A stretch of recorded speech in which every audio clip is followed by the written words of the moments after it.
निवृत्त लष्करी अधिकारी सतीश ढगे सर सध्या आपल्या सोबत आहेत. सर, संघर्ष इराण आणि इस्रायल मधला टोकाला पोहोचताना दिसतोय.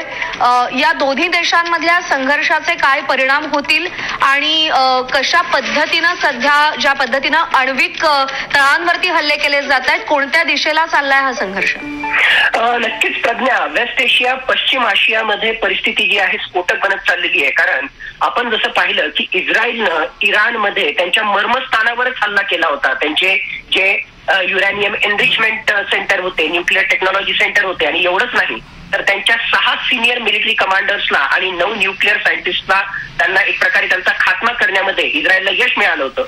आणि त्याच्या रिस्पॉन्समध्ये आपण पाहतोय की surface to surface ballistic missiles Tel अवीवच्या नागरी वस्त्यांमध्ये इराणनं त्या ठिकाणी जे आहेत टाकलेले आहेत. त्याचबरोबर ड्रोनचा सुद्धा हल्ला केलेला आहे. परिस्थिती स्फोटक आहे. पण एकूणच जर आपण पाहिलं तर आता इराण जो आहे वेगवेगळ्या प्रकारे याला रिटॅलिएट करण्याचा प्रयत्न करेल, ज्यामध्ये अशा प्रकारचे हल्ले तर तो करेलच करेल, ज्याचा बंदोबस्त करण्यासाठी इस्रायलकडे आयर्न डोम सारखी एअर डिफेन्स सिस्टम त्यांच्याकडे आहे. सोबतीलाच इराणनं स्पॉन्सर केलेल्या ज्या प्रॉक्सी ऑर्गनायझेशन आहेत, ज्यामध्ये हिजबुल्ला असेल, काही अंशी हमास असेल आणि हुती असेल, यांच्यातर्फे सुद्धा इस्रायल त्याचबरोबर अमेरिकेच्या वेगवेगळ्या बेसेसवर हल्ला करण्याचा प्रयत्न केला जाईल. माझ्या मते सगळ्यात महत्वाची जी घटना या ठिकाणी ठरू शकेल ती म्हणजे पश्चिम आशियामध्ये अमेरिकेचे जे वेगवेगळ्या प्रकारचे मिलिटरी बेसेस आहेत, मग ते लेबननमध्ये असतील किंवा जॉर्डनमध्ये असतील, इराकमध्ये असतील, त्याला जर टार्गेट करण्याचा इराणनं प्रयत्न केला तर नक्कीच आतापर्यंत अमेरिकेनं जी भूमिका घेतली होती प्रत्यक्षरित्या यामध्ये आमचा हात नाही, मग अमेरिका सुद्धा प्रत्यक्षरित्या इराण विरुद्ध या युद्धामध्ये उतरेल. आणि चौथा एक महत्वाचा मुद्दा म्हणजे स्ट्रेट ऑफ हॉर्मुझ,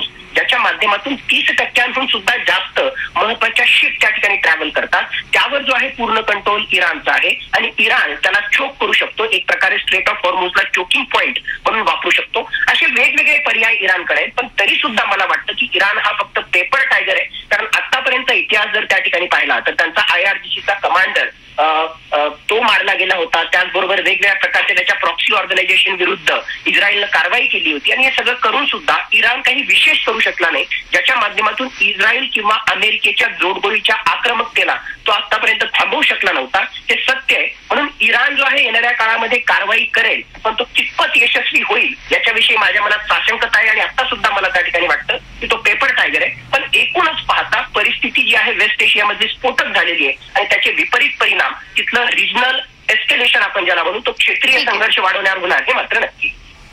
सर, आभार आपले. आपण सविस्तर मार्गदर्शन केलं, विश्लेषण केलं त्यासाठी.